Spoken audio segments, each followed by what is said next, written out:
It was a storm that hit with such force. This is not an Ivan. This is not a Dennis. This is a major hurricane. And such fury. The roof went off, and then my husband yelled, "Get off the phone, we gotta go." It caused South Mississippians to rethink the very standard by which they measure hurricanes. Unbelievable. The sound, I never dreamed I would have had water in my house. On August 28, 2005, that standard was Hurricane Camille, a legendary 1969 storm that devastated the area. One day later, the destruction from Camille would pale in comparison. I watched everything I owned float out the door. What people saw was astounding. 911, where's your emergency?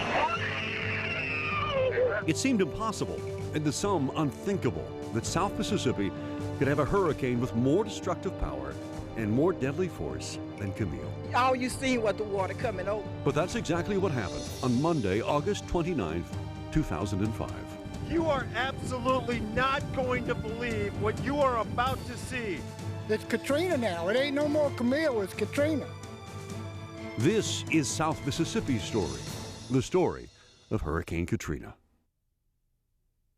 There was no lighthouse to beckon the explorers d'Iberville and Bienville to the shores of the Mississippi coast in 1699. But since their arrival more than 300 years ago, millions have been drawn here to make their homes, to raise their families, to work, or just to enjoy the natural beauty of the South Mississippi that we all love.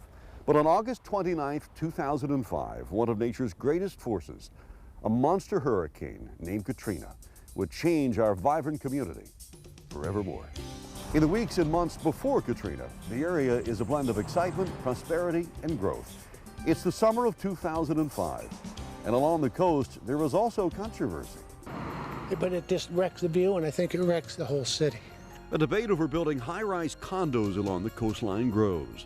People against the development are afraid the changing skyline will destroy the natural beauty of the area. And I am going to be looking at 5 180-foot concrete slabs. Another debate is whether to drill for natural gas near the islands in the Mississippi Sound. Let's don't jeopardize what we have for the sake of letting a couple of guys make a few bucks.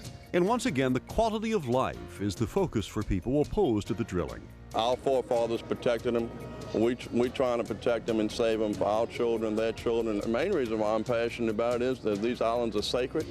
They should be preserved instead of destroyed. And there is sadness to hear the government is closing Naval Station Pascagoula. The military is getting smaller, and getting smaller is always tough. In Biloxi, it's out with the old and in with the new. People come from all around to spend one last night in the hotel that was once called the jewel of South Mississippi hotels. So I guess condos are coming in. That's progress, they call that. After nearly 76 years of hosting guests in South Mississippi, the Broadwater Hotel, part of the President Casino's property, is closing its doors forever. It has a glorious past. It has kind of a mixed present, and the future of it is going to be really, really brilliant, really beautiful. Developers plan a new condo, casino, and shopping complex for the site.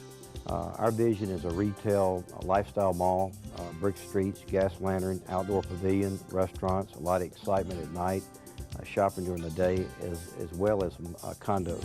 A few miles away, Biloxi's newest casino and hotel is about to turn up the volume. 2 years in the making. Workers put the finishing touches on Hard Rock Casino Biloxi. We'll have pieces in here from Elvis, Madonna, Kiss. And there's a lot of anticipation about when they'll get the party started. We're going through a massive training right now with the staff, and as we get our systems in place and we feel very comfortable, we'll open. And we're definitely going to make our target date, and we're going to open the end of August, beginning of September. Just down the road, work progresses on the world-class Orr O'Keeffe Museum of Art, designed by renowned architect Frank Gehry. This is really the most significant event in the southeastern part of the United States and maybe the country. I mean, just to have the George Orr Museum here, coupled with Frank Gehry, it is so exciting. It is to house a collection of pottery from famous South Mississippian George Orr, the Mad Potter of Biloxi, as well as pieces from other artists. It's just a glimpse of how fabulous it's going to be. Happy birthday, baby. A few weeks before Katrina, a famous Mississippian enjoys a huge birthday bash on the coast. Hey, everybody, Let's have some fun. The Olive Capri Casino throws bluesman B.B. King a star-studded 80th birthday party and invites everyone. 2 cities to the west, another birthday celebration, this one in Long Beach. The waterfront city turns 100 years old on August 10th. And as summer winds down, there's still more excitement. I'm here today because I've always wanted to be on Wheel of Fortune. The popular game show rolls into town for contestant tryouts on Point Cadet and Biloxi. People come from all over to see if they have the puzzle-solving talent to be on national TV. And in Harrison County, a new civil defense director is taking over. After decades of military service, Colonel Joe Spraggins is looking forward to using his years of experience for public safety. You know, crisis management, that's what a hurricane is. You know, you have crisis management at that point to make a decision. Well, that's the military's way. And I got 33 years of crisis management. Those 33 years of crisis management will soon be tested more than he can ever imagine. Colonel Spraggins' first official day on the job will be Monday, August 29th. South Mississippians continue going about their everyday lives. But everyday life is about to change. A tropical system forming in the Atlantic will soon be the focus of everyone. Now, this is the more important bit of information I need to share with you, and that is exactly where they expect this storm to go. Again, look how quick they expect it to become a tropical storm, and when and if it does become a tropical storm, the name will be Katrina. It doesn't seem like a threat to South Mississippi at first. As Katrina develops into a hurricane and cuts through South Florida, all the information for the National Weather Service has the storm hooking back into Florida's panhandle. Now, again, watching what's going to be happening with Katrina, we're watching it move out toward the west, but then it takes a northerly turn and then up to the northeast. So they're still maintaining that it's going to be going in around Apalachicola. So again, that is very good news for us here in South Mississippi. However, we're still going to be keeping a close eye on it. South Mississippi has recently been twice spared any major damage from Hurricanes Dennis and Ivan, both of which ravaged Florida's panhandle. And with the current track of Katrina, there's no reason to believe any different. That is until Friday afternoon, August 26th. The 4 o'clock tropical advisory has news that will concern every South Mississippian. Katrina's path has changed. The prognosis, not so good for us now. It has shifted back further to the west, and anywhere where we are seeing this yellow, that is, of course, the potential for where this storm could go. So again, we'll be keeping a very close eye on this.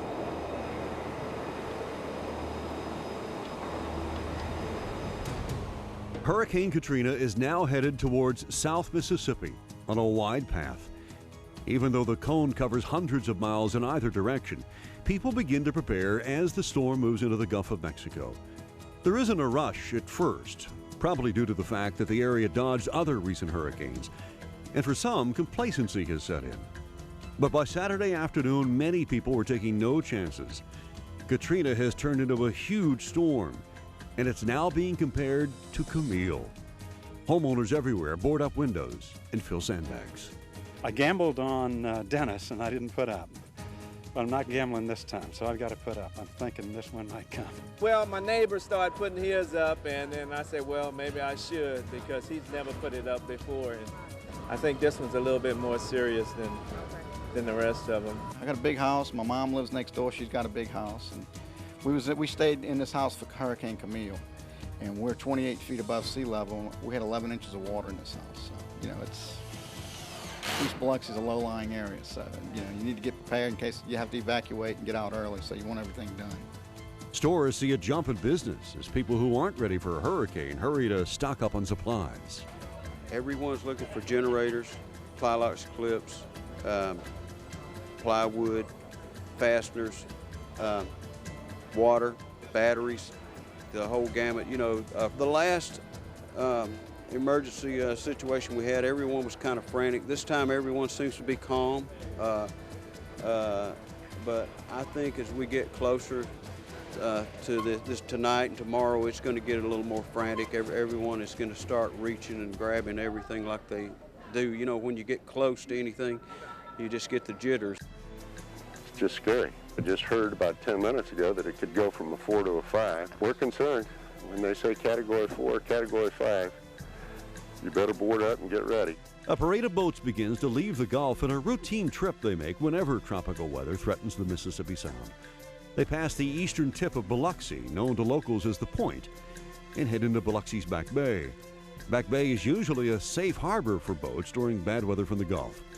But like everyone else in our area, boat owners will soon learn there's nothing usual about Hurricane Katrina. I'm here at the Pops Ferry Bridge where right now the bridge is open and we can see dozens of shrimp boats going through trying to get safe harbor. And joining me now with bridge maintenance is Stephen Lesh. Mr. Lesh, what kind of schedule are you opening the bridge on right now? We're opening right now at every half hour at 10-minute intervals, letting the boats come through. We urge now is the time to evacuate, get all these boats through before the winds get 34 miles an hour sustained. We cannot open when that's the case, and we're trying to get them out as quickly as possible. And the traffic and boats have been very patient. It's working very well. With the dawn of Sunday morning, August 28th, South Mississippians awake to the news that Katrina has grown even stronger, a Category 5 storm with 175-mile-per-hour winds. And more alarming news, South Mississippi will be directly in the path of the east side of the storm, the most powerful and potentially the most deadly side of a hurricane. And if this storm stays on this track with the forecasted intensity, let's just say it's not going to be good. You need to prepare. Now, all those other ones missed us to the east. This one doesn't look like that's going to happen. This is going to probably be one of the close to the worst case scenarios if everything forecast as present. People waiting to decide what to do can no longer wait. Katrina is gaining strength and time is running out. You're going to hit the road pretty soon? Pretty quick. Are you worried about this storm? I went through Camille. Scared me, but I mean, my wife's more scared about it than I am, and they say it's going to be pretty bad, but so I'm going to have to get her out of town. Ma'am, are you leaving? Are you heading out? Yes, right now. What made you decide to leave? 175-mile-per-hour winds. That's bad. I was here through Camille, and I know some of those houses are going to go up like matchboxes. What are your thoughts about this storm? Well, you know, I've lived here on and off for about 30 years. I moved back here right after Camille, and I remember what it was like then. And this has got all the earmarks of something that could be.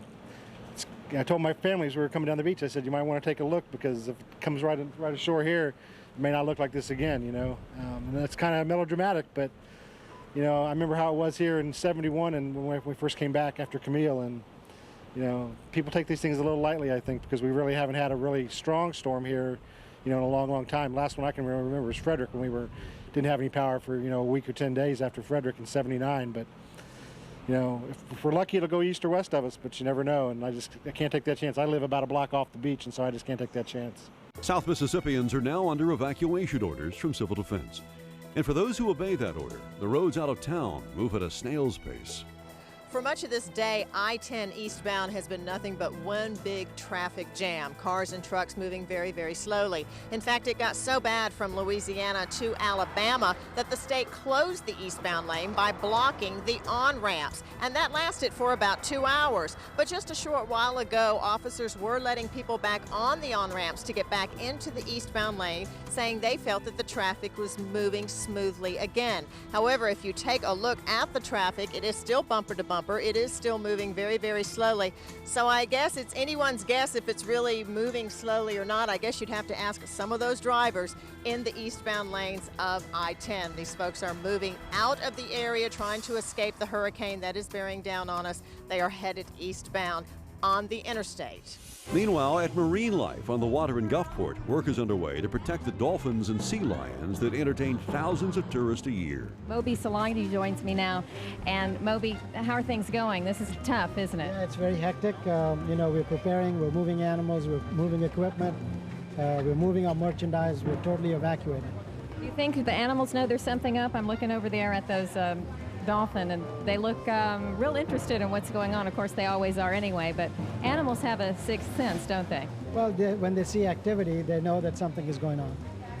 So what is your main priority then today as far as marine life is concerned? Well, our main priority is to secure our animals, secure our facility, and so that we can keep everything safe and come back and be in operation.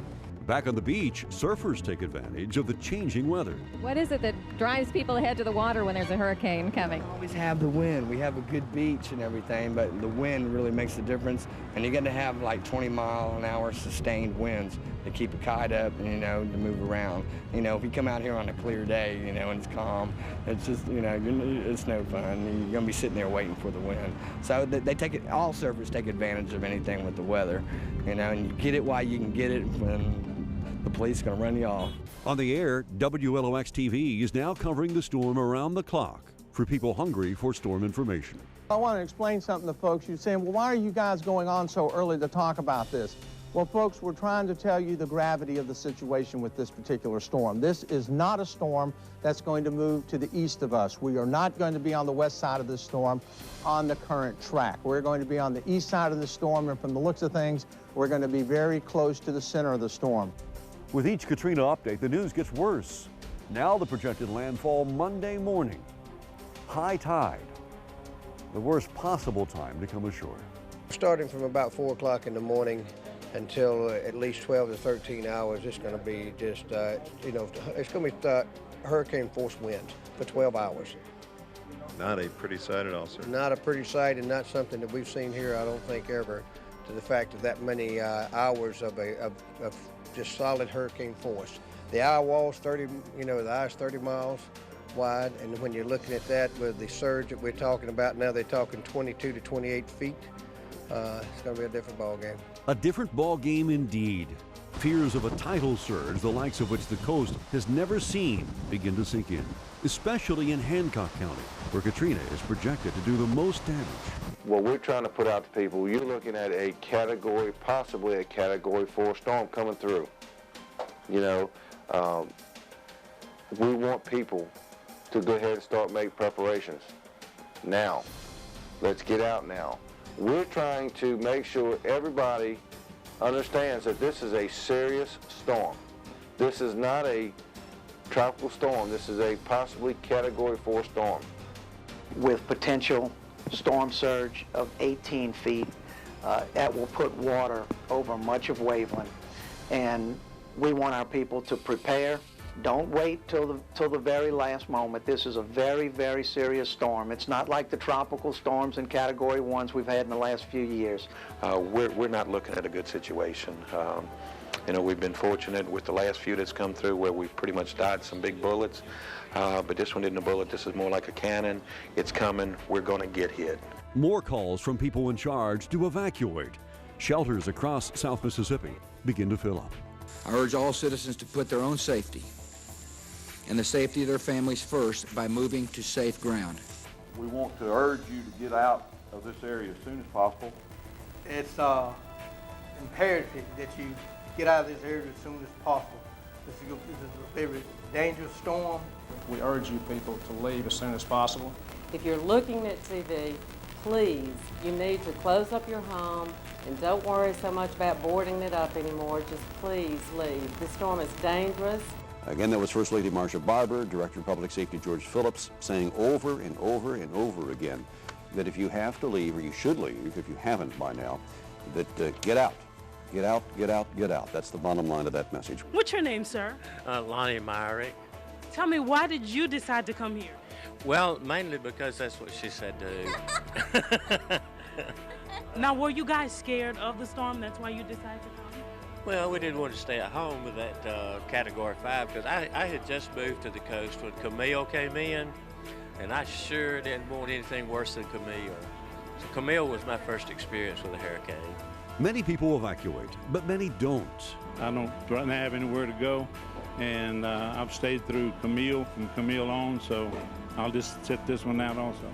And with more pleas to get out of the area come fears that many aren't listening, and it will soon be too late. It grieves me that I think we had some hurricane fatigue, that because Ivan ticked over to the east right at the last and missed us, and Dennis never quite came this way, and that people had boarded up and secured and hunkered down, evacuated twice, that this time we failed to get some people's attention as early as I wish. And that bothers me, and that's why I said today in the press briefing, I mean, I begged people to leave. You know, don't fool around with this storm. Driving around, I see, not a lot of preparations going on, boarding up windows, and flew over 49. Even though the traffic is steady, I don't see as much as I'd hope. And I just fear that people are going to wait till the last minute and then maybe decide not to evacuate. I'm here at Bayou Oaks Mobile Home Park here in Gulfport, and I'm talking to Monique, who has decided to stay. Monique, why are you staying? First of all, we were supposed to evacuate the last hurricane and nothing really happened. And by the eye being in New Orleans, and all we're going to get is just the wind and the rain, I don't think it's necessary for anybody to leave. Right. So you're not nervous at all? Did you at least stock up on your supplies? Yeah, I got supplies, but still, if he wants you, he's going to get you, regardless of where you go. That's it. All right. Now, I know that with it being so bad, are you worried about if you need help, people being able to get to you or anything? Well, like about rescuers? I mean, that's what they're here for, so if I need them, they should be able to come and get me. I just want everybody to understand that if this storm keeps on this track, keeps intensifying, in other words, if this forecast is right, we need to be prepared. Right. This is the one that we've been talking about. This is the one we want to beat everybody over the head with and say, this is the one we don't mess with. As the hours pass, those who wait to evacuate find themselves searching for gas stations that still have fuel. This is my 5th one. I went to a truck stop over there, a couple down the road, and then I went back toward past roads. So, I mean, either they are wall to wall or they say they're already out of service. So, and I'm just making sure in case I have to go because my family's so worried about me being this close to the water to get back inland somewhere. So. The roads inland for evacuees who do have gas become slow-moving traffic jams. But on Highway 90, a different story. As it begins to get dark here along the Mississippi coast, some last-minute boarding up is underway. Here in Biloxi at O'Charley's, the crews are putting up the last boards. We saw a lot of businesses and a lot of homes boarded up as people get ready to ride out Hurricane Katrina. And if you look over at Highway 90, we're crossing over the sidewalk in front of O'Charley's. Highway 90 is virtually empty. There is not a lot of traffic at all, so there are no traffic jams here to worry about. And if this was a normal summer Sunday evening, you'd probably see quite a few people on the beach getting in some last-minute walking as they enjoy a sunset for the day. Well, I can tell you the only creatures on the beach right now are the birds. It's now Sunday afternoon, August 28th, and Katrina, a Category 5 hurricane, is spinning towards South Mississippi. Thousands have fled the area, but many have decided to ride it out. The wind is picking up, and a sense of dread about what's to come settles on South Mississippi. Just got off the phone with Slidell Weather, and the latest thing that we have is that we're looking at somewhere in the next hour, an hour and a half, is have tropical storm type winds should be coming in. We should have hurricane winds hitting here as early as 4 in the morning, and we expect the eye wall to pass in this area or the eye of the storm around 10 o'clock in the morning. With nightfall, those who decide to ride out the storm can now only hope for the best. Police and firefighters have done all they can to get the community ready for what is about to happen. So like everyone else still remaining in South Mississippi, they wait. Well, right now we're very, very close to the Gulf, and with the tidal surge and so forth, I feel it may be in danger in the station in a minute if we stay. So we're gonna move to higher ground.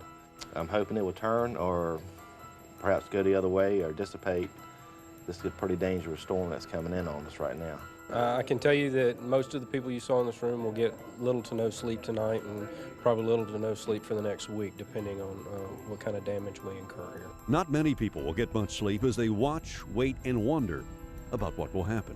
Again, the changing face of the coastline, not just the casinos knew back in 1992, but things since then, like the Hard Rock, like this Biloxi Schooner Pier. Also across the street over here, directly across the street, there's Tullis Manor in the offing there. And beside Tullis Manor, of course, is the much anticipated and much awaited George Orr Museum. I drive by there every day, and they are certainly coming along with the progress of the construction there. And it is going to be quite a facility, but how will that stand up to a storm like Katrina? They built those buildings so that they would be hurricane resistant, and of course had plans to store the artwork and so forth in safe vaults, if you will.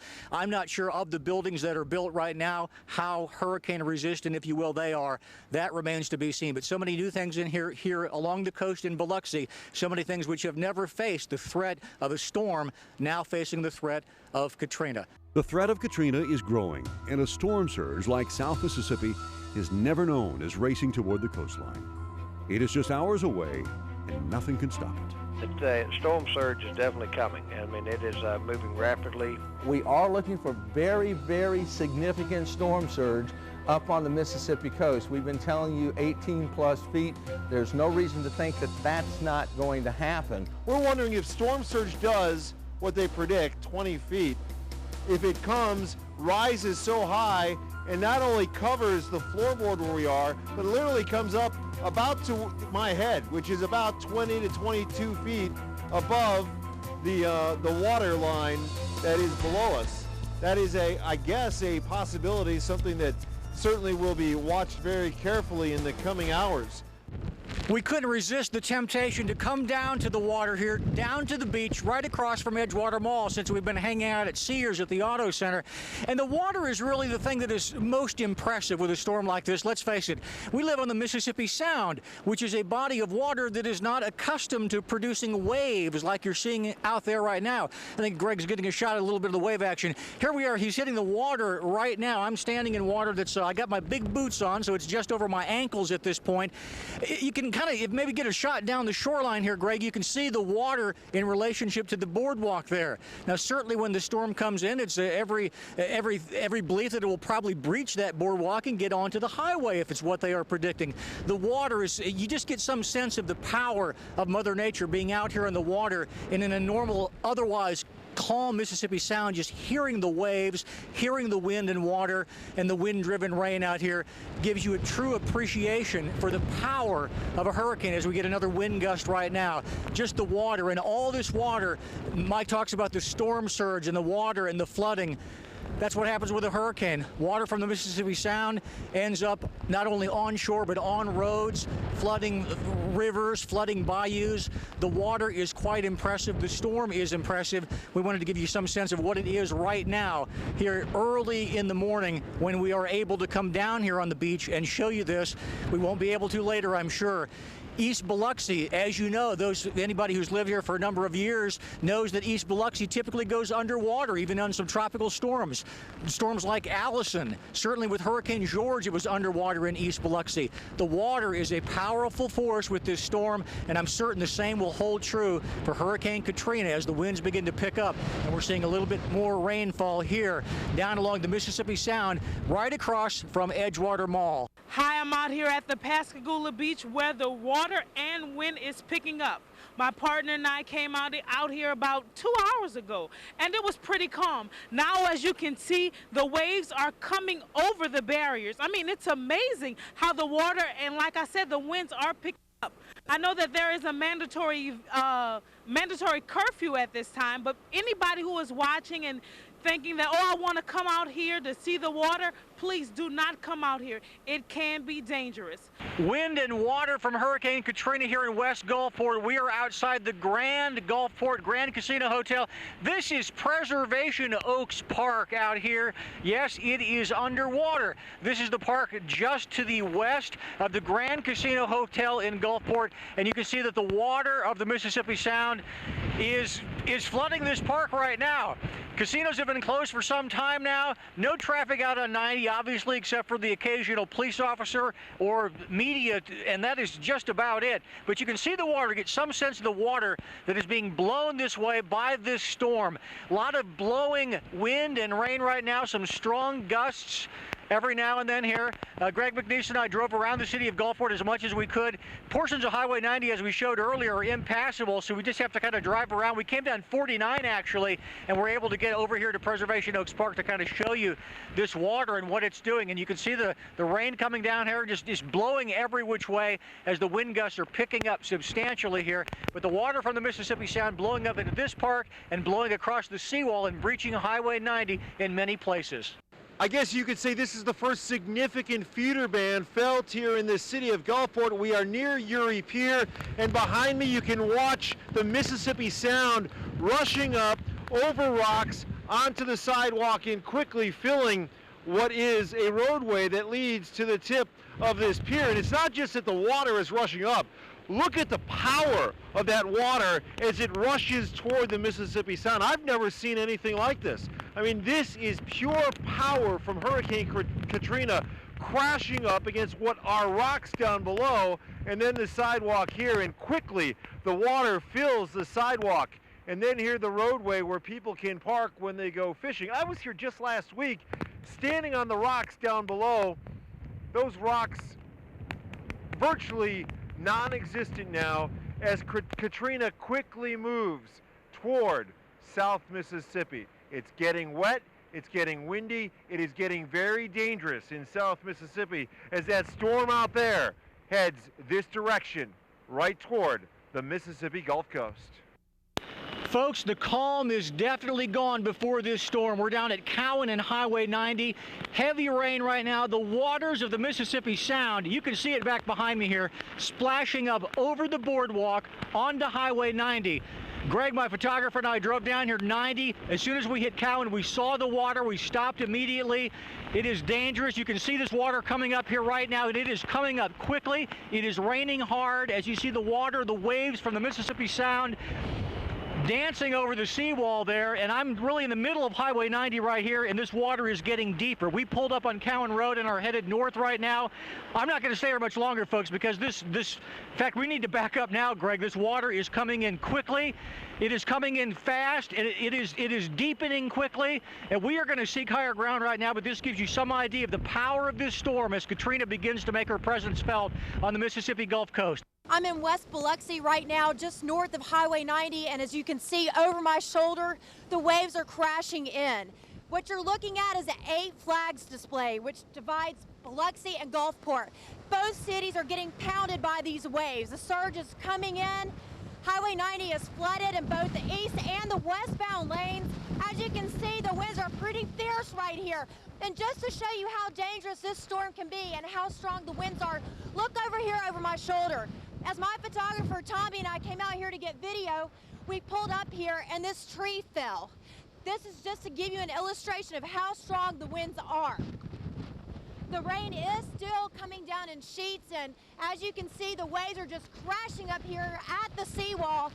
No telling when it will stop coming in like this, but one thing's for sure, at this point, the water is on the rise, and this storm is far from being over.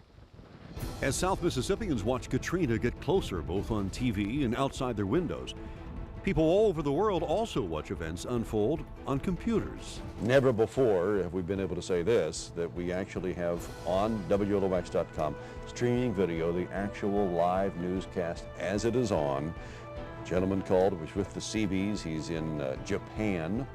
Another gentleman called, he is in Duluth, Minnesota, watching our coverage, doesn't live here, doesn't have family or friends here, has come to visit the coast on numerous occasions, wanted to check out what was going on, and he's able to do that on WLOX.com. All of this activity is pushing inland. It's pushing all of the water inland as well. So therefore, we're going to see extremely high storm surge. They're saying anywhere between 18 to 22 feet possible. So again, we could definitely see some major flooding. But important for people to understand right now, this is the point in the storm where if you have decided to ride it out on your own, an emergency crews will not be able to reach you if there is an emergency. This is true, and if you know, and under no circumstance, unless it's just an absolute necessity, get out in it. I can tell you now that the roads are almost impassable all over, and they're getting worse by the minute. Meanwhile, in Biloxi, the water is indeed rising on the point, and the area is about to be almost completely submerged. At police headquarters downtown, call after call from terrified people trapped in houses watching water get higher and higher. Dispatchers are helpless to do anything but take names and locations for rescues after the storm. 911, where's your emergency? Yeah, I'm on the beach in Biloxi, and my apartment is coming apart. Okay. About 4 foot of water's underneath me. Okay. I'm on the second floor. Right now, there's nothing that we can do as far as coming to rescue you. 911. I need help. Try to send help ASAP because we have a lot of people over here. No emergency personnel can be on the road. Okay? That's why there was a mandatory evacuation. 911. I'm right on the coastline. My house is filling up with water. Okay, how deep is it, the water in your house? The water is up to my kitchen counter. To your kitchen My house counter? is shaking. It's about ready to come down. Okay, well, we don't have any emergency personnel out on the roads right now. I can't promise how long it'll be, but as soon as we can get somebody out to you, we will. Oh God, man, we're gonna die. Biloxi Police and Fire. I just want to let you know that me and Mama are gonna die. We're trapped in our house and it's falling apart. Your house is falling apart? Yes. Are y'all in the attic? Yeah. We cannot get to the roof. I know there's nothing to do. I just want to let you know. On the air, WLOX begins to experience the same problems as everyone else. High winds begin to rip apart the roof. Rhonda, we saw the cable come down where Tommy, that's just kind of a piece of what's happening in the studio right now. Our lighting grid is moving. And don't worry, if it gets a little rockier than this, I'm sure that we will be moved as well. We're starting to get some damage reports now, reports of downed trees in at least one home not far from here in the Sunkist community where the roof's already coming off. So this is just a sign of things to come. And it is a sign of things to come. Things much worse than anyone expects. It's now Monday morning, and South Mississippi is in the thick of Hurricane Katrina. As the sun comes up, a huge tidal surge is ripping apart lives and property all over the area. High winds are doing the same. It's hard to believe, but the worst is still to come. It's still a monster of a storm. It's huge. All right, welcome back to our continuing coverage of Hurricane Katrina. She is definitely making her move on the coast right now. The rain is coming down hard. The winds are really picking up.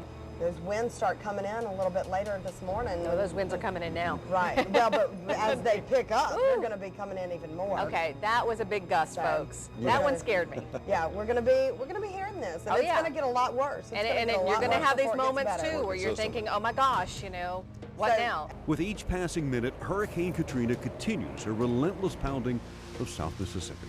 High winds batter homes and businesses, and floodwaters pushed by those winds destroy most everything they touch. Homeowners can't believe what they're seeing. Unbelievable. The sound. I mean, stuff has been picked up and thrown. I never dreamed I would have had water in my house. Oh my God. Still blowing. Welcome back to our hurricane coverage here on Monday, August, what is the date? August 29th, the day that we are not going to forget. Day that will live in infamy. In fact, I heard somebody who was interviewed yesterday here on WLOX saying this is a day that so many will remember. We all talk about, not so much us, but those who were here during Hurricane Camille still talk about the day that Hurricane Camille struck. Well, probably 15, 20, 30 years from now, those of us who are still around will talk about the day that Hurricane Katrina struck. It will be a day long remembered. Katrina's legacy was just beginning. And earlier, the most frightening thing so far is, and you saw this video earlier, I believe, we were headed for Courthouse Road Pier, the Ken Combs Pier down there off Courthouse Road, and got to Cowan Road and saw the lake ahead where 90 was underwater. And you know, that wasn't so shocking, but we got up, parked the car on Cowan Road, pointed it to the north on some higher ground, walked down there, and hear the wind. Yeah, we're actually watching the lights in the studio shaking, so. We walked down there and the water was being pushed in to such a degree that, I mean, it came up quickly. And suddenly we found it over our ankles and we had to scurry up Cowan Road. Water is now coming on land quickly. Homes that didn't flood, even in Camille, are not spared this time around.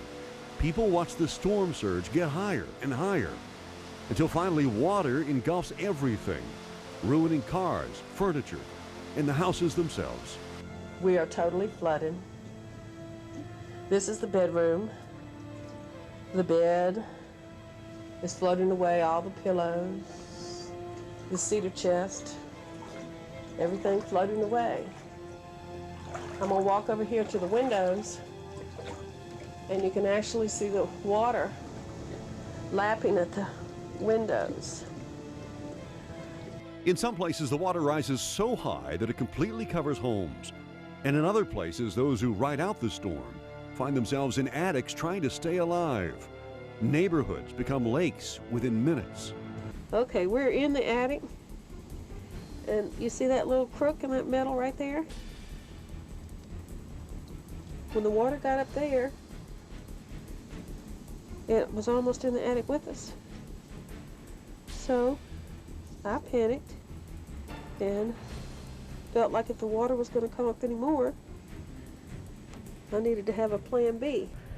You know, just imagine sitting on the top floor of whatever you're at and knowing that the water's rising to you, you have nowhere to go. And it's got to be a scary situation. And this is why people were urged to go ahead and evacuate when they had an opportunity to. Point Cadet and that whole area of Biloxi down there is always prone to flooding. So when you hear that a Category 5 storm is coming this way, folks, listen, please. I mean, in this, hopefully it's not too late for these people. At WLOX on DeBees Road in Biloxi, wind continues to blow apart the roof. I don't know if you saw that shot that we had earlier from our tower cam, which shot right down on the building, and we had lost a portion of the roof. So you can see and hear the fury of this storm from this vantage point on the front porch of WLOX right out on DeBees Road. You can see the pine trees bending in the wind back behind me. Listen to that wind. The impressive sound of these hurricane-force winds as they now hit Biloxi. Just listen to that. The rain blowing sideways, the strong wind coming in from primarily the east. As we walk around this way, you can see some of these bushes, and just listen.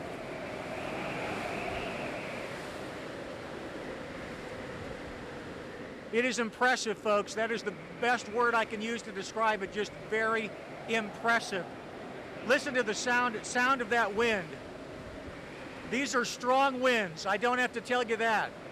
You can hear it and see it. You can see some of the small limbs out in the front yard here at WLOX, and just strong gusts. It had been gusting at times. We'll get some sustained winds, and it seems that we are getting longer periods of sustained, strong wind like is happening right now as you see the trees and the bushes here on the front of WLOX blowing about. It's getting very serious here. We're sustained winds well over 100 miles an hour right now. The National Weather Service is issuing tornado warnings, but what they are telling folks is as this eye wall moves ashore, you're going to have tornadic-like activity as far as the winds. Now, we're starting to really get some movement on our roof structure right here in the studio at the present time. I rode out 2 storms here in Hurricane Elena and Hurricane George, and to be honest with you, I haven't seen the roof structure move like this in previous storms. So we are seeing some serious situations. I don't know how long we're going to be able to stay here in the studio. Reports of Katrina's destruction keep coming in. And we have Jamie Goad, who's on the phone with us right now at the courthouse in Pascagoula. Jamie, how would you characterize the situation right now? It's pretty grave. That's what I can say. It's incredible what Mother Nature can do. I mean, if we look out the windows, it's just like streams of water coming by. It's a scene happening across South Mississippi. On Lemieux Street in Biloxi, the storm surge forces its way into the heart of the city, carrying piles of debris past City Hall. Behind the scenes at WLOX, work is now underway to move crucial weather equipment to a safe part of the building as wind gusts continue to weaken the roof.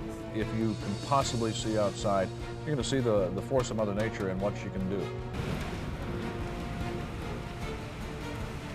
Steve, what do you think?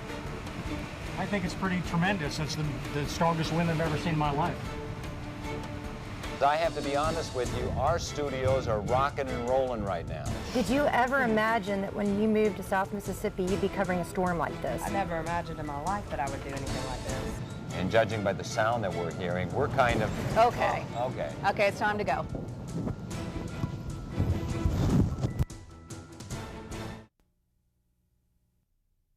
Part of the newsroom roof blows off. There's a scramble to save equipment and set up a new broadcast center in a secure area. A huge hole is now in the ceiling. And even in the secure area, wind gusts overpower WLOX microphones. I've just been passed a note, and you can probably tell by the expressions on our face, part of our newsroom, the roof is... Well, I can feel the breeze. Is going away, and occasionally gust of wind will blow through here. And now we have heard from Pascagoula, Bay St. Louis, Biloxi, and Colonel Joe Spraggins with the Harrison County Civil Defense that there are a number of people that have just been caught by the rising water. Yeah. They're up in their attics, they're up on their rooftops, they're waiting. Jamie said there's a list of people who have called 911, and they're trying to prioritize. As soon as the eye passes over and police are able to get out and help people, they will do so. But in Bay St. Louis, one of the areas hit the hardest, a life and death situation caught on tape. A family is trapped by quickly rising floodwater. Police make a daring rescue.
It's a day of victims and heroes.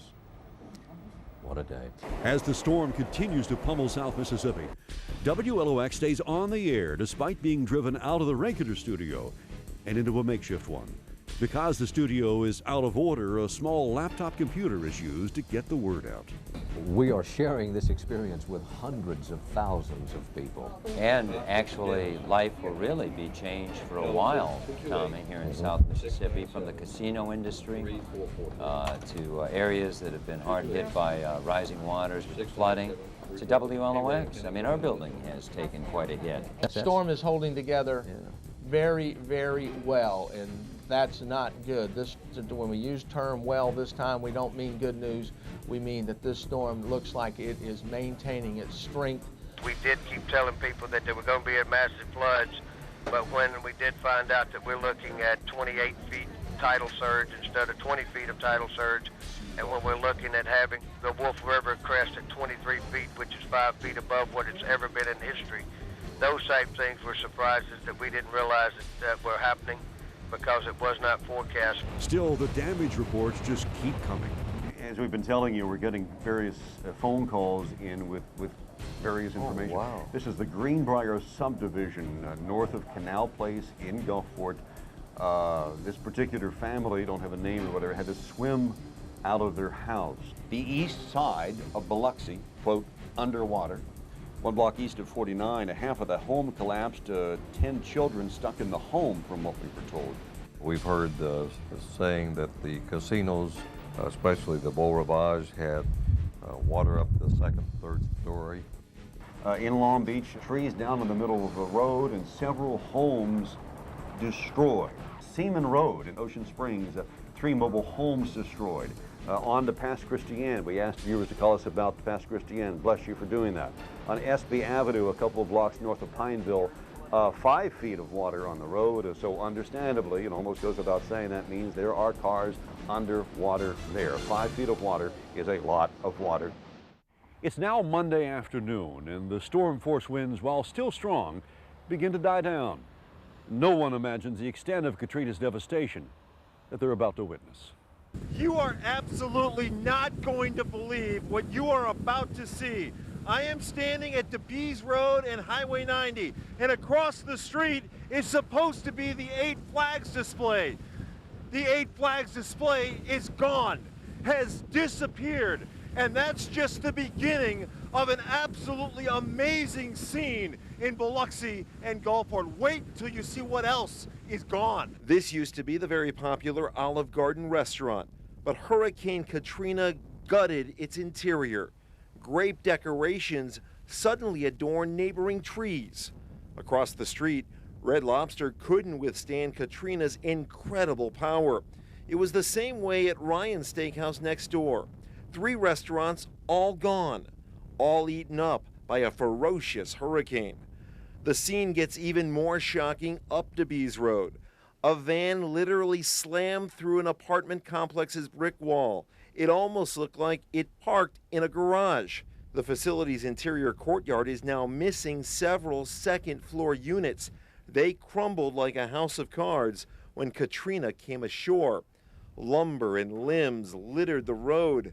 The only building still standing at this corner, the new Legacy condominium. The scene along the beach in West Biloxi is one of devastating damage. We are out here in the late afternoon, almost early evening hours, and you can see the wind still from the backside of Hurricane Katrina. A devastating storm that caused a lot of damage from what we can see so far, particularly along the immediate coastline. Greg, if you want to go ahead and swing around, just look at that. Highway 90 is still underwater down there. There are light poles out there, pieces of what used to be palm trees. An oak tree lies, part of it lies over in the distance. Businesses demolished and destroyed here. Signs with pieces strewn about. Folks, it is just the worst damage that I have seen on the Mississippi Gulf Coast, and I have been covering storms since I moved here 16 years ago. I mean, this is just relentless, continued blowing winds. And you know, the winds out there, when I was walking around my house, the wind gusts were... oh my goodness, look at that. The damage seems remarkable at first, but the level of Katrina's wrath has yet to be seen. South Mississippi is shocked with reports that casinos, huge structures that line the beach, are no longer where they belong. I have not been down there, but understand the Grand Casino's barge is on across the street. At Magic's Casino barge is across in the street. I heard the president was as well. President, I don't know. I haven't heard anything on Treasure Bay yet, but and you know, from what I understand, Hard Rock will have to be rebuilt. I can see it from City Hall, and it's the superstructure up there has come off. The President Casino is not there. What about Treasure Bay? Treasure Bay is there. Oh. But I can't, it's in a different location, it seems, at least, to be in a different location. Maybe it's because the President's not there. So it's hard to get a perspective. So it's hard to get a it. perspective. Yeah. But let's start with this. The President Casino doesn't exist in the Broadwater Marina. It's not there. It's just gone. It's not up on Highway 90. I've heard it may be on Highway 90. On Point Cadet in Biloxi, the destruction is catastrophic. I'm standing here in front of the Biloxi Ocean Springs Bridge, or what used to be the Biloxi Ocean Springs Bridge. Words cannot describe how this looks.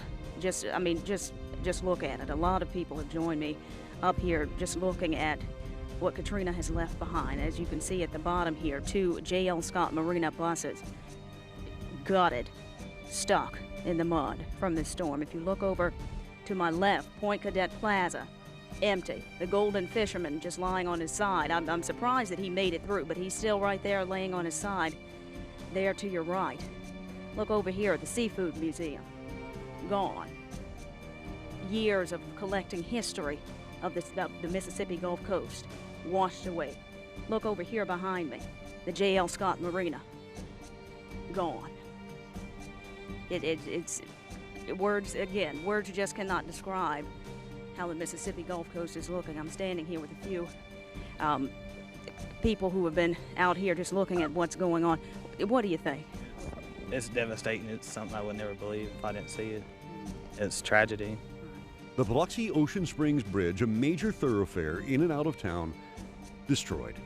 Casino barges once on the water now litter city blocks. This is the Grand Casino barge, which is washed up across Highway 90, about to the site where Tullis Manor was located. And folks, I saw the shots from the air. I saw some of the newspaper photographs. It's just not the same as in person. This is just incredible. First of all, just the enormous size of this barge. I'm struck by its enormity. I just had no idea how massive one of these barges is. And it gives you that much more of an appreciation for how powerful that storm must have been to do that to this barge that weighs goodness knows how much. I don't know how many tons one of those barges weighs, but it is tons and tons of steel. And it flopped it over across Highway 90 just like a tinker toy. Flopped it across Highway 90 over to the Tullis side, away from the Grand Casino side. As we head down toward Casino Row, we're going to turn up Oak Street here. And again, you know, if you don't have familiarity with this area, it's tough. Even me, and I'm familiar with these streets, it's tough to kind of gauge your way around when so many buildings and landmarks and things are missing. This is a pile of debris at the foot of Oak and Highway 90. And you can just look at this mess down here. It gives you some idea of the devastation of this storm. As we turn up Oak here, the bottom portion of the Grand Hotel, Bayview Hotel on this side, ripped out. You can see the destruction there. Yes, the tower of the hotel itself still standing, but much destruction to be dealt with there. As we head up Oak Street, just what's become now a familiar sight in so many of these neighborhoods, just piles of debris. And so close to the water here, we are certainly talking about storm surge debris. The water, which comes in and does its destruction and just pushes things around as it pleases, including houses, pushes houses in and off their foundation and rips apart roofs. And frankly, I'm surprised that actually this close to the water that some of even portions of these structures are still standing. That part is amazing when you see just the destruction around you here. It's just unbelievable. It is truly unbelievable. As we come up to the corner of Oak and Howard here, we're going to take you for just a little bit of a tour down Howard Avenue, and of course have to be careful with the emergency equipment, the public works people so busy here, keeping busy trying to remove the debris. See what was a service station there. This was the corner of Oak and Howard as we're headed now west on Howard Avenue. And you can just see, you see the destruction from this storm and how enormous that path of water must have been to do all of this. As we head down Howard Avenue here, American flag there on the side of the building, and that is one thing. That is one thing that touches you as well. You come out and I don't know how many flags we've seen today. If we've seen one, we've probably seen 24 American flags in the different neighborhoods. People just as a sign of determination and just proud to be an American, you know, despite all of this, that unity, that we will come back, we will survive. Just it gives you a sense of pride to see the flag amid the ruin. There's somebody from CenterPoint Energy coming in and all the public utility workers that have done such a tremendous job and are still doing a tremendous job, the tremendous task which lies ahead of restoring power to the coast. When you travel out and about, another thing I'm struck by is we see this utility crew at work here. To go out on I-10, and I've traveled I-10 quite a bit in the last few days, to see the caravans of not only utility trucks, but caravans of ambulances, caravans of emergency personnel, of police and fire. I've seen them coming from as far away as Miami, from Pennsylvania, from other states to the north of us, all just pouring in here to help South Mississippi in our time of need. And certainly this is a time of need as we continue to survey the scene down Howard Avenue. Just unbelievable as you look down here.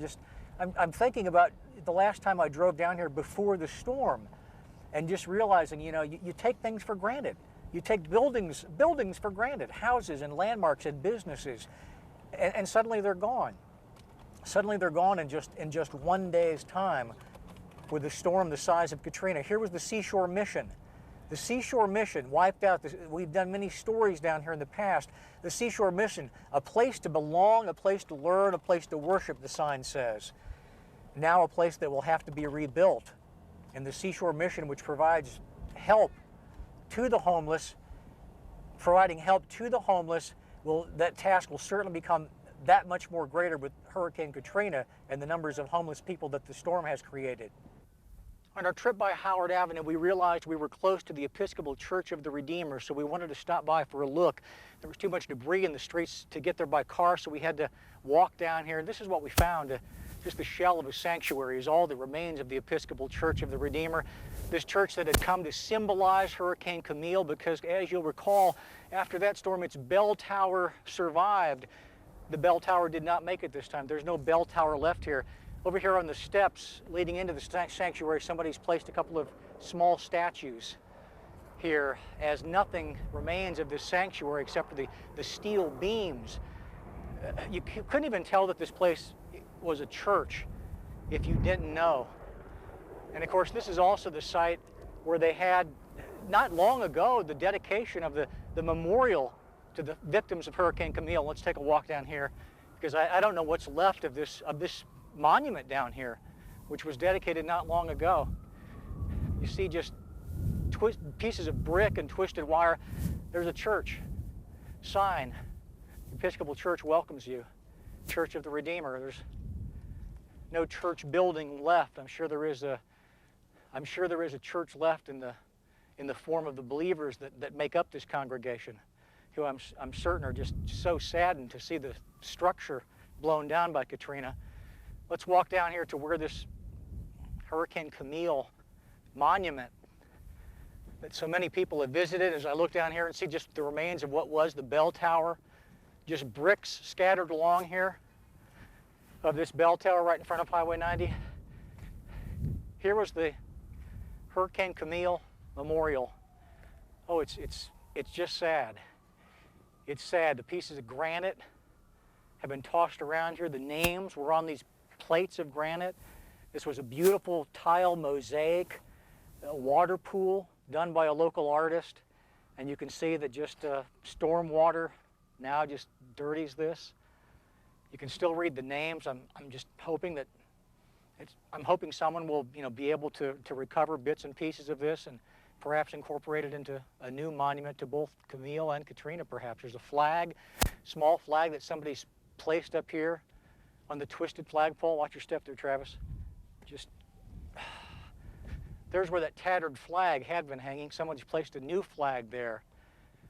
Of course, that ever became a symbol of determination for the entire Mississippi Gulf Coast. That turned down flagpole with the tattered flag flying atop it, that became so symbolic in the post-Camille period.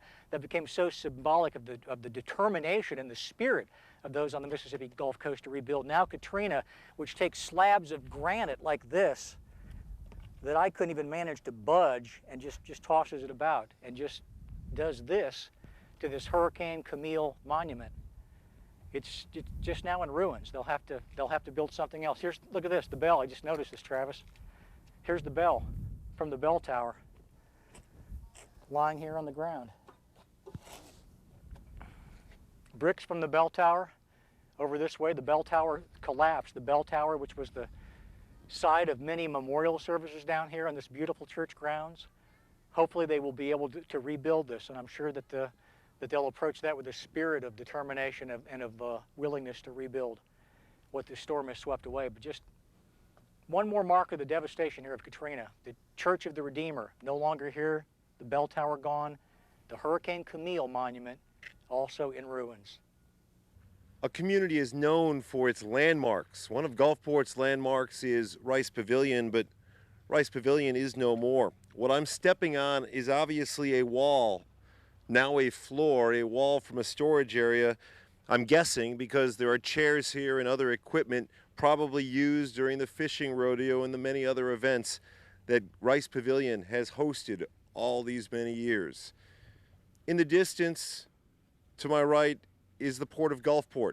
The Port of Gulfport doesn't have any facilities left anymore. Chiquita, Dole, both complexes that ship bananas in and out of the port have disappeared. And beyond that is the Copa Casino. And the Copa Casino is hundreds of feet from where it's supposed to be as the storm, Hurricane Katrina, carried it inland. Grand Casino beyond that, half of its barge is now sitting on Highway 90. It's just a sight unlike anything you are ever going to see. And Highway 90, where so many businesses, casinos, and beautiful mansions once stood, is now mostly impassable.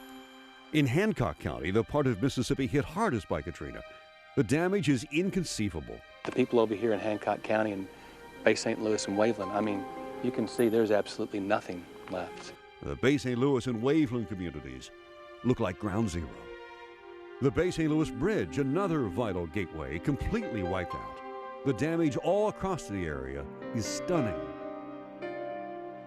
People are walking around kind of in a daze right now, unsure about what to do or where to go, and just trying. I think they're just in a lot of shock right now. What did you think when you walked out the door and saw all this? Camille again. Mm-hmm. Did you truly expect this much damage and devastation? No. I expected some, but I didn't expect this much. I didn't think something would hit here this hard. What we are facing here in Biloxi is that this city was decimated on many levels. The magnitude of it is mind-boggling. I'm guessing tens of thousands of homes are gone. The breadth, the intensity of destruction, it's obliteration in a lot of places. It's unimaginable. That one there, him over there behind me, all of us got messed up. Everywhere you can go around through here and look, you drop your head. You're mad, you're angry, you're hurt, you're sad, you're glad to be alive, and yet you're devastated. That was our home. There's been widespread and extensive, devastating damage here in Hancock County. It's everywhere, from Waveland to Bay St. Louis, to Lakeshore, to Claremont Harbor. It's everywhere. From city line to city line in Long Beach, it's the same thing the rest of the coast has. It appears from the assessments we're seeing that Long Beach and Pass Christian took a pretty hard hit from this, and it's history from Camille. We're seeing more damage than what we have from Camille, and it's total devastation. Judging from Camille, which was our standard, if we came through Camille, we were okay. But now there's a new standard. Camille was terrible, and Katrina is unbelievable. It's unbelievable. You like to document things like this because sometimes you question your memories later on, but the pictures don't lie, and it's really just unbelievable. The things that I really need, I'm unable to find. Clothes, pictures, that sort of thing. That you can replace clothes, but you can't replace pictures. Just everything's gone. Just total devastation. The whole neighborhood's gone. I know it's just stuff, but it's like all your pictures and wedding dress, and it's just weird. And I used to love, we were so happy here.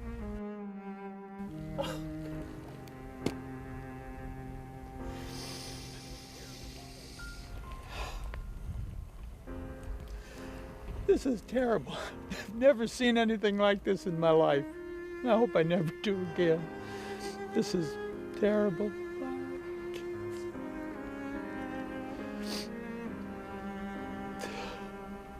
Just destroyed, just gone.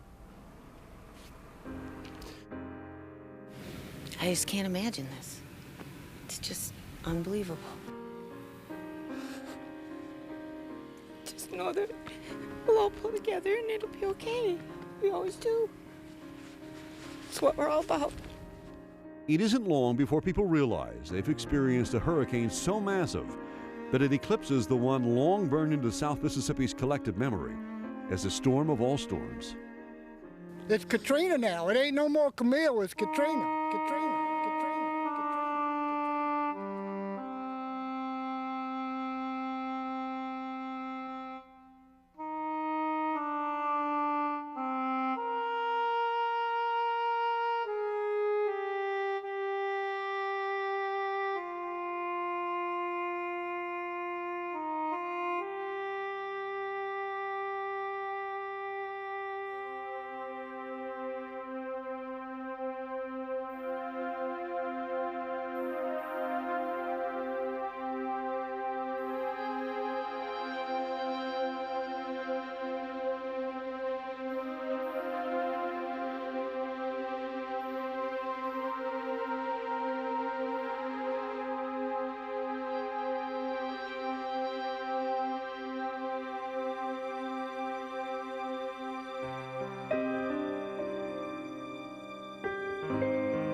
South Mississippi before and after.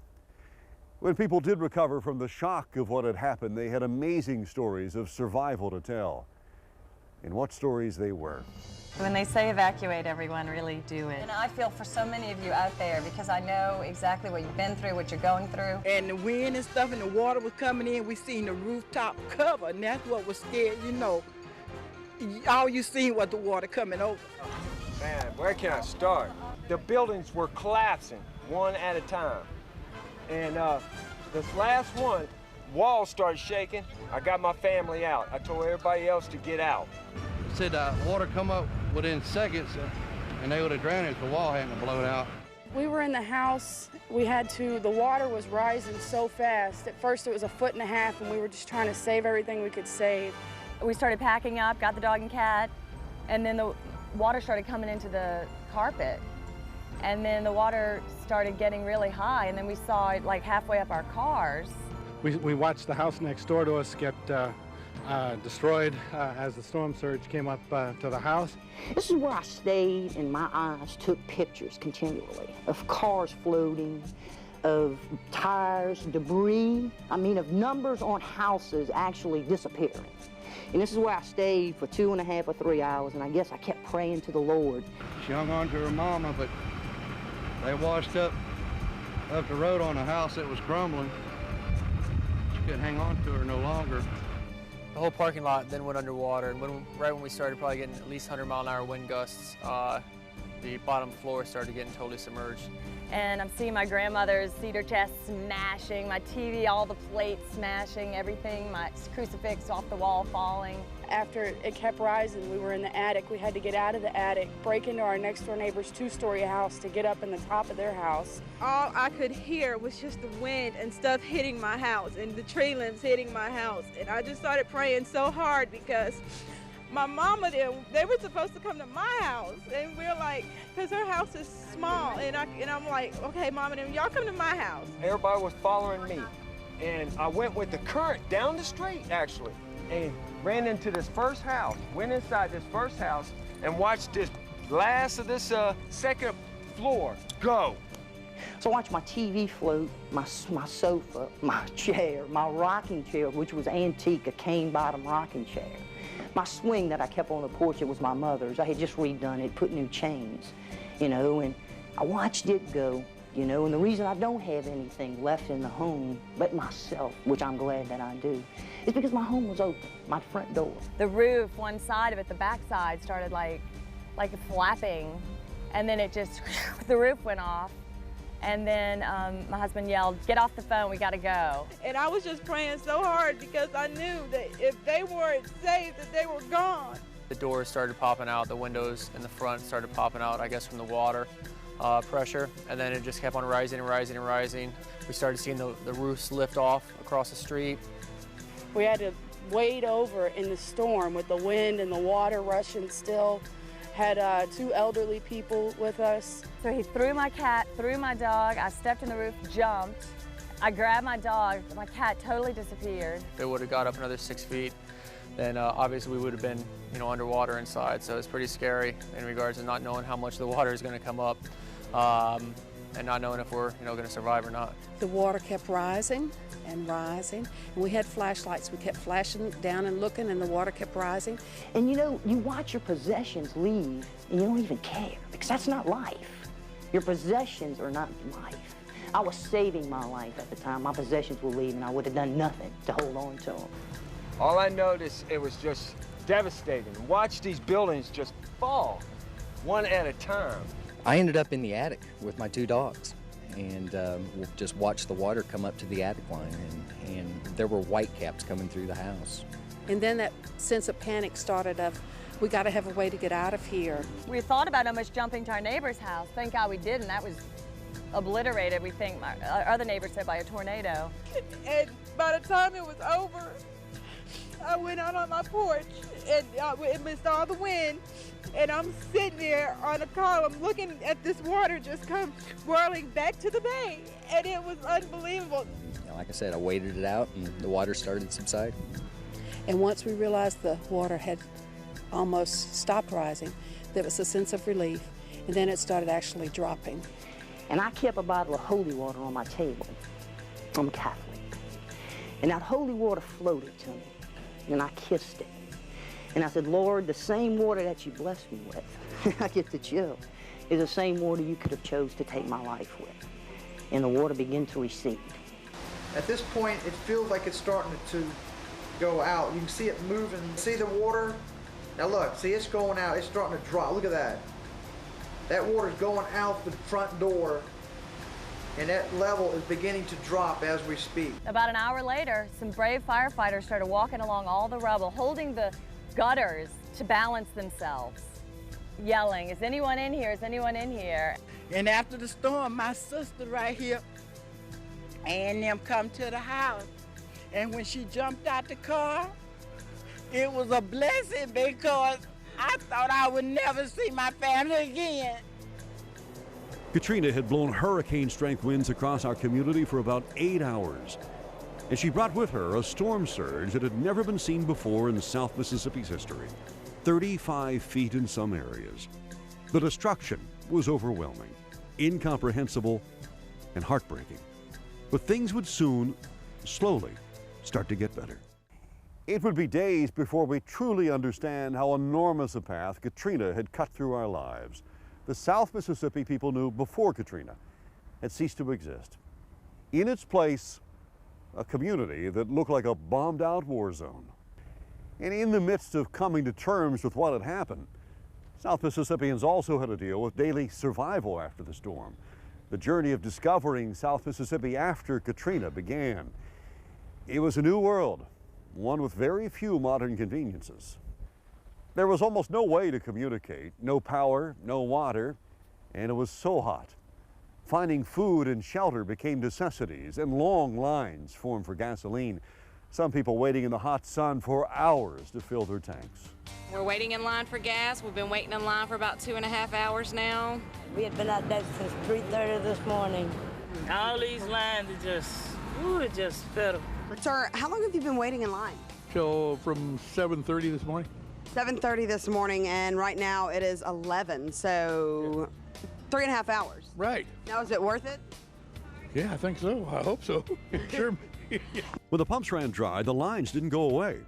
If there was even a slight promise of more gas to come, people slept in their cars, keeping their place in line.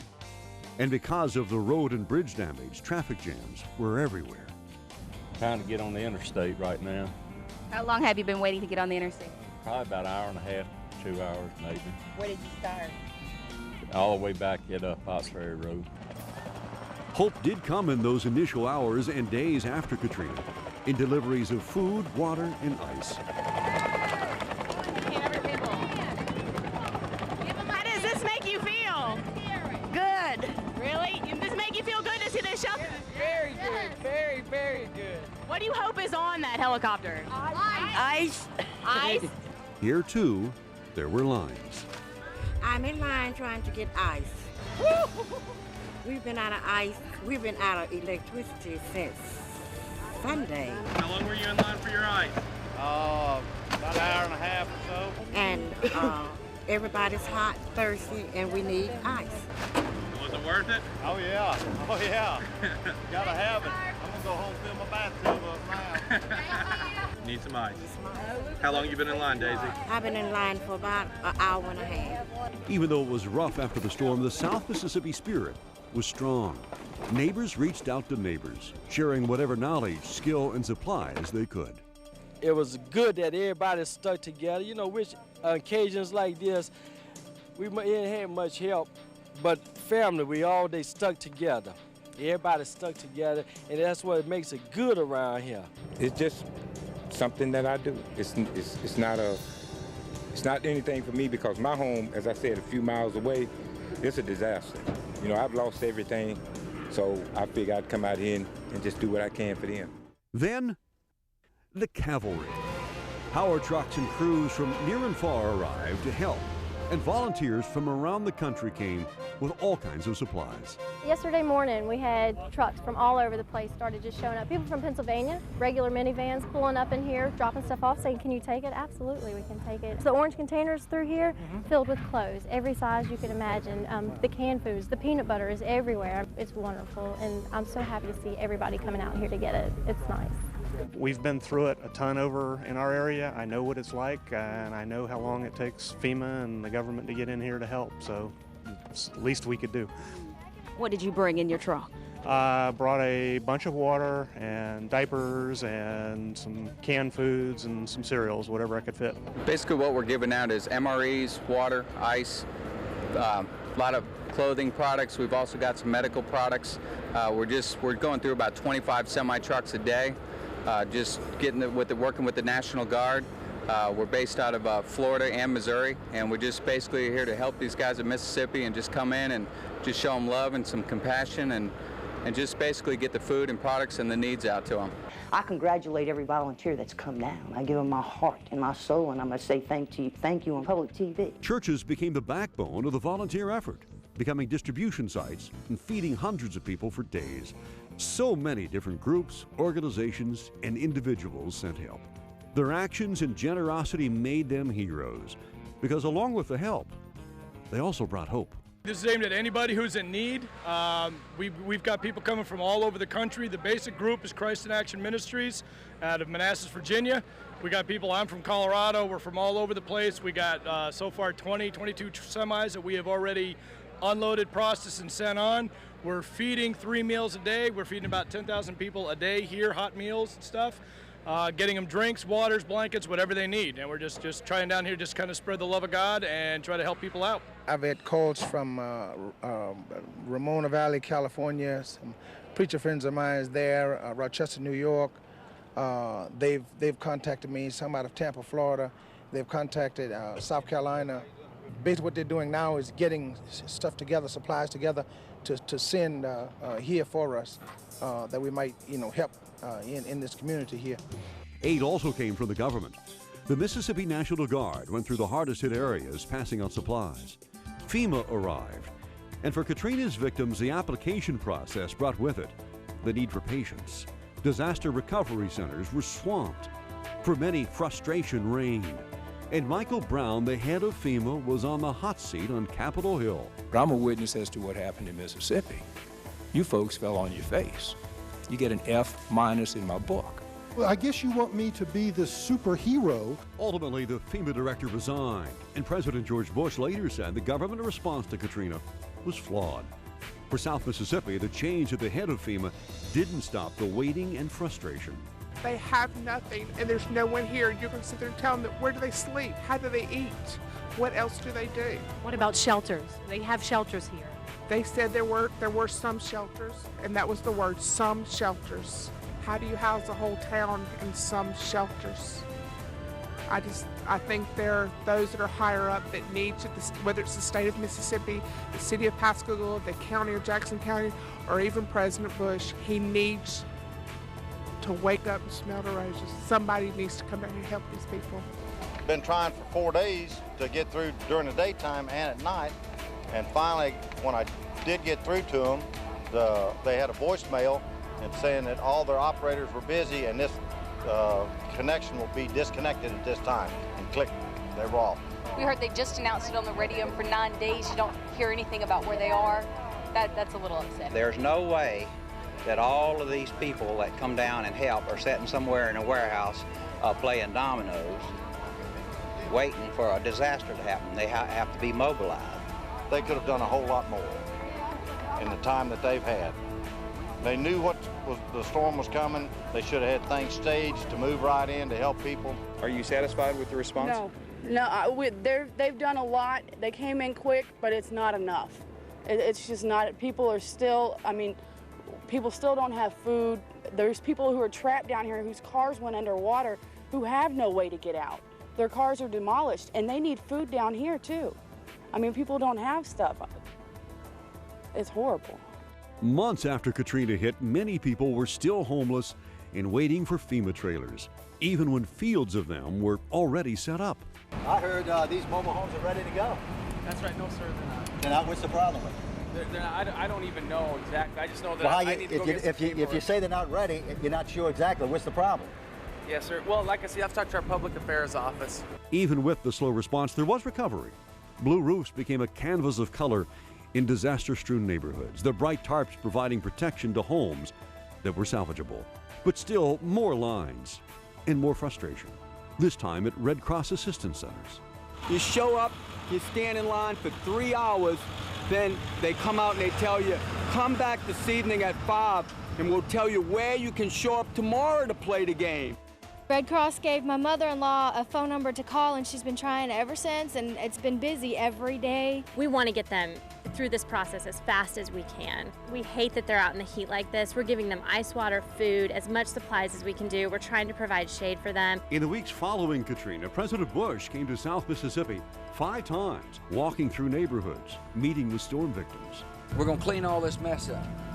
The federal government is going to, will spend money to clean it up. A procession of other government officials also came to the area to see for themselves the aftermath of the worst natural disaster ever to strike the United States. When the human spirit is tested like Katrina tested South Mississippians, so much of the good in people comes out. But with the good, you also find the bad. Some people use the initial chaos of Katrina's destruction to take advantage and loot. We just had a few people who used to live here come by, and they said that some of their items had been stolen. And as you can see over my shoulder on this side, a sign's been put up, and they say they mean every word of it. Do not enter, looters will be shot. These people have already lost just about everything that they own, and looters have been reportedly crawling through the debris here, picking up things, taking them away. Let me make this statement and make it very plain. I got over 1,000 people in the jail right now that doesn't have electricity, doesn't have water, doesn't have toilet facilities. It's hot, and we're running out of food. But you know what? I'm gonna make room for any looters. I've already told all the police chiefs, you send them, and they've been sending them. And if I gotta stack them in the hallways, if you loot, you're going to jail here in South Mississippi. To stop looters, razor wire was unrolled just north of the railroad tracks to keep thieves out of the worst hit areas. Along with all the debris, the razor wire made the area look like a war zone. Our main concern is the public safety, the security of the residents that want to stay, and the security of the homeowners' property that are not here, that have left. We just don't want looters walking in and taking everything. If this is what they feel like it needs to protect us on the south side of the tracks, that's fine with me. And South Mississippians couldn't bear to lose anything else.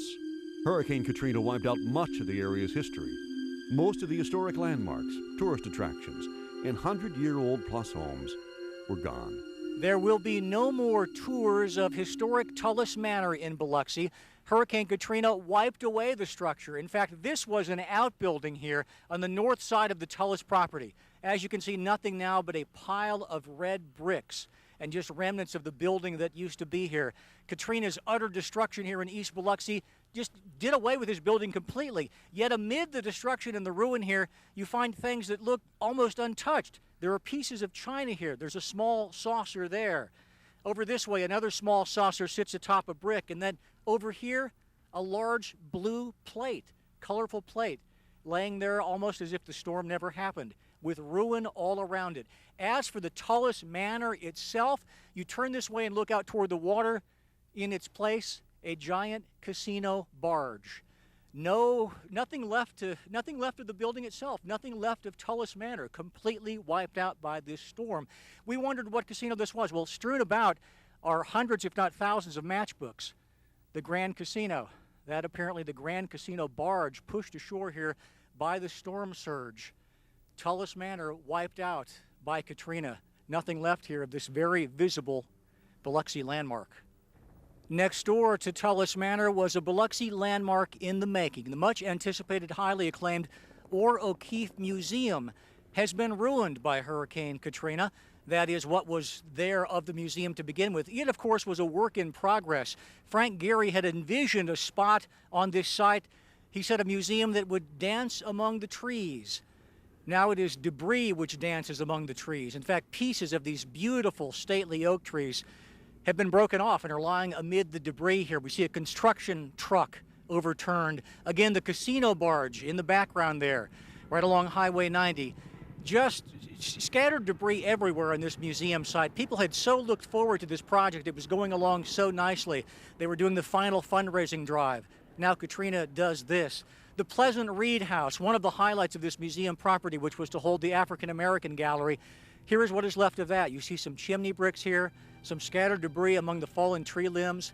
That is what remains of the Pleasant Reed House. And in fact, this whole O'Keefe site has been left in ruins from Hurricane Katrina. Tullis Manor destroyed. Grass Lawn destroyed. The Father Ryan House destroyed. The Seafood Museum destroyed. The list from state line to state line goes on and on. Those that did survive were few and had major damage. Hurricane Katrina also battered South Mississippi's barrier islands. It's rearranged. The island's going to be a little bit different for the next few years than it was before, what you saw. We'll have drier woods. Hopefully that'll regrow. In West Gulfport, there was an additional challenge to all the devastation. The sickening odor from rotting pork bellies and chickens that have been stored in freezers at the port of Gulfport.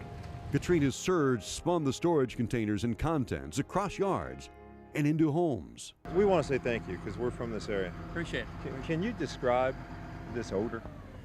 No, it's like nothing I've ever seen before. It's like a mixture of sulfur, gas fumes. It's just everything that you can, all your worst smells you can think of combined. Katrina's tidal surge caused so much of the devastation, and once the storm passed, she left an even bigger wave that would hit many homeowners hard again. Insurance companies refused to cover damages from wind-driven floodwaters under regular homeowner policies. The insurance company said that's what flood insurance is for. The problem, though, thousands of people didn't have flood coverage because they weren't in flood zones. And for many South Mississippians, there was the horrifying realization that homeowners insurance would not cover a flood. People didn't know they had they needed flood coverage, and it wasn't even available for most people. If you're above the so-called floodplain, you couldn't even buy it because it is federally guaranteed, and the insurance companies are not going to take the risk, although they will be glad to take your premium. If we don't get this stopped, what insurance companies are trying to do, it's going to bankrupt the Gulf Coast of Mississippi, Louisiana, and parts of Alabama as well. And going bankrupt was not a pretty picture. Mississippi lost millions of dollars because of casino damage, and the state moved quickly to allow on-land gaming in areas near sites where coast casinos were already operating. The move to allow gaming inland was an early step to getting things back to normal, if there was such a thing, after Katrina. Before long, the massive Grand Casino barge in the middle of Highway 90 was imploded. 3, 2, 1.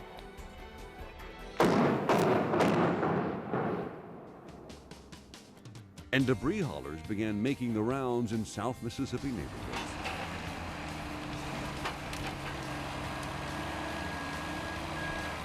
But if cities in South Mississippi were going to fully recover, they needed a plan.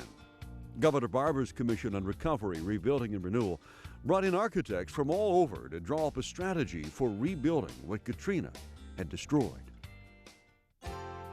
Most kids went back to class in makeshift schools by the end of September. Middle return, ready? Ready! And Friday night high school football eventually came back, and with it a real sense that things were beginning to get back to normal. It's a good opportunity for the kids and the coaches as well, and as well as the fans to get out and get things off their minds for a little while. There was one final bright spot among all the post-storm activity. Dolphins from Marine Life, the popular Gulfport tourist attraction destroyed by Katrina, had been found in the Gulf, nearby, healthy, and ready to be rescued. These are animals that have depended on us, and we are responsible for them. They had somehow amazingly stayed together during the storm. South Mississippians have endured the worst natural disaster of our times. Hurricane Katrina has forever changed our community, our lives, and our history. Prior to Katrina, we measured hurricanes by the deadliness and the destruction of Camille, but no longer. Hurricane Katrina's impact on our lives will continue to unfold in the weeks, months, and years ahead. But since those last hours when we all walked out and saw the destruction that Katrina had left behind, there have been signs of hope, like the lighthouse that somehow survived the storm's fury. There are other signs of hope as well in our community. Spray-painted messages on plywood debris, neighbors and strangers helping each other, and American flags. Flags planted in fields of debris, flags draped over shells of homes, and flags hanging on houses that survived. We leave you with those images, the ones that have come to symbolize South Mississippi life in the aftermath of Hurricane Katrina.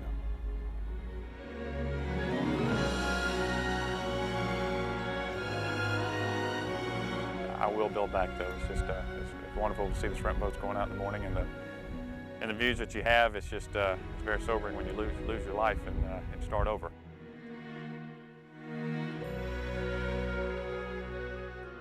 I'm an Army brat, and I've moved all of my life, and frankly, I'm tired of moving. So this is where I'm parked. I've been here about 6 years. This is where I'll stay.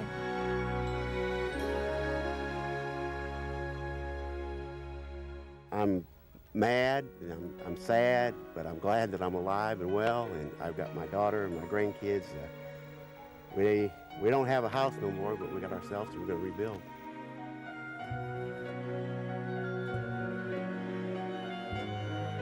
This is my home, and I don't want to leave it. And I know a lot of people are leaving, but I'm not going to.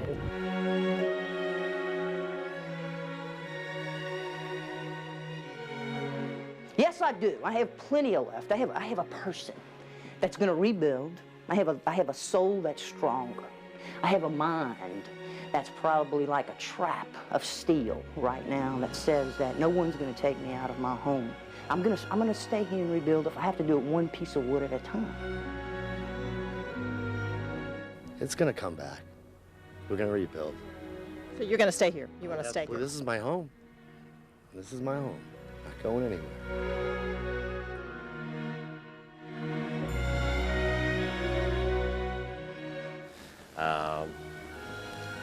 We've been through this before in 1969. We will rebuild. We will rebuild.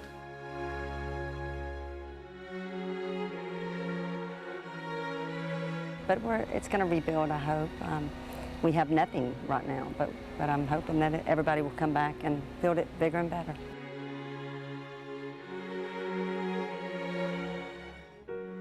I don't see how anything could be worse than this. So if we can survive this, we can survive anything.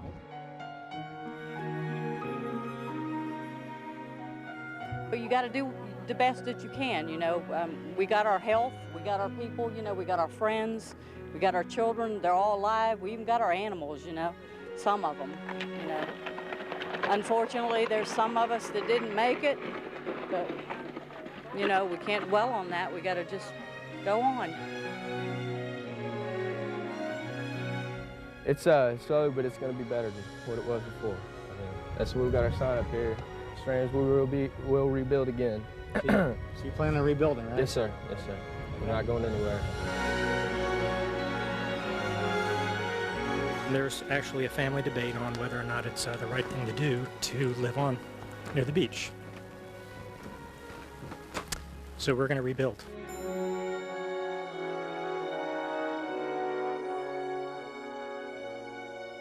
So you'll rebuild? Oh, absolutely. I wouldn't go anywhere else. There's an American flag over your shoulder. We're seeing quite a few of those. What do you think that symbolizes? Good faith in America, just faith in rebuilding, faith in our people, faith in our country.